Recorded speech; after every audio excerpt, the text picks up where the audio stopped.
سلام بچه ها، من فاطیما هستم. خوش اومدید به یه داستان دیگه با من.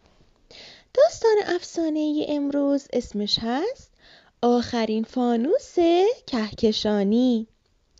در دورترین نقطه کهکشان، جایی که حتی نور ستاره ها هم کمسو می شود، چیزی وجود دارد.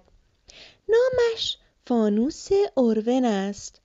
آخرین فانوس راهنمایی در جهان بیپایان فضا. اما دیگر کسی نمی‌داند آیا این فانوس هنوز کار می‌کند یا فقط افسانه است که میان ستاره‌ها گم شده.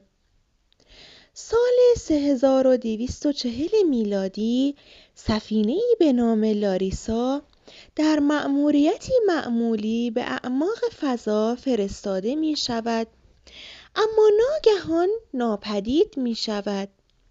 هیچ سیگنالی، هیچ نشانی، فقط یک پیام کوتاه: نور را خاموش نکن.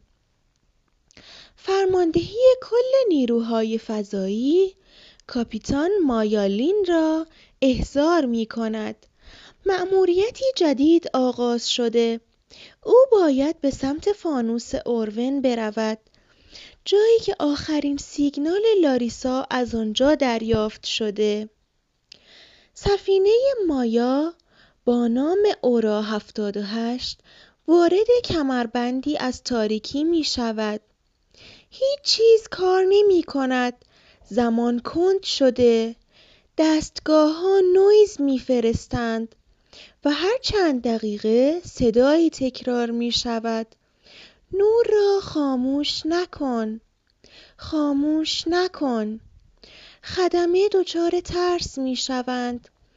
یکی از آنها خواب موجودی را می بیند که در تاریکی پرسه می زند، با چشمانی بدون نور. مایا وارد فانوس کهکشانی می شود. ساختمانی عظیم، بیجان، ولی هنوز زنده، با ضربانی ناشناس. درون فانوس صداهایی هوش مصنوعی گونه با او صحبت می کنند.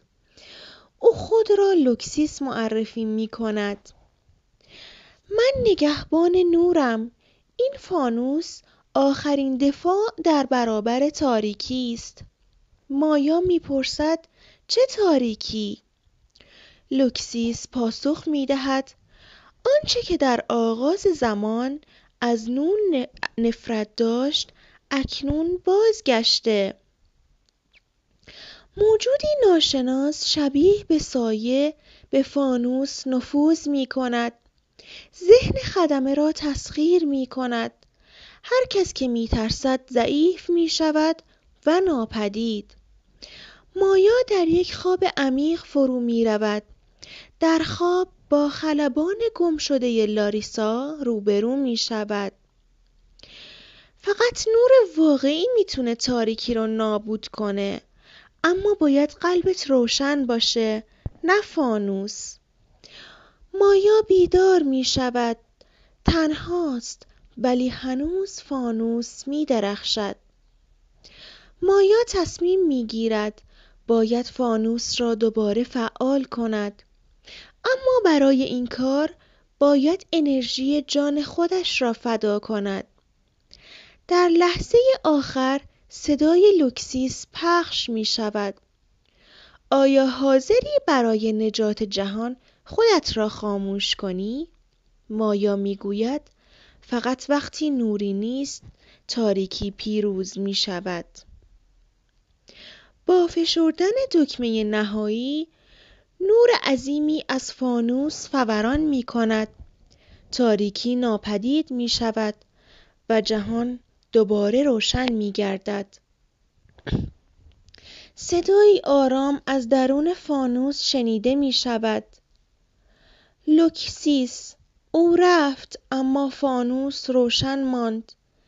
در دل کهکشان همیشه نوری هست، اگر کسی شجاعت روشن کردنش را داشته باشد. امیدوارم که از داستان امروز خوشتون اومده باشه.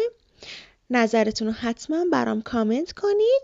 کانال رو سابسکرایب کنید که هر روز با یه داستان دیگه میام به خونه هاتون.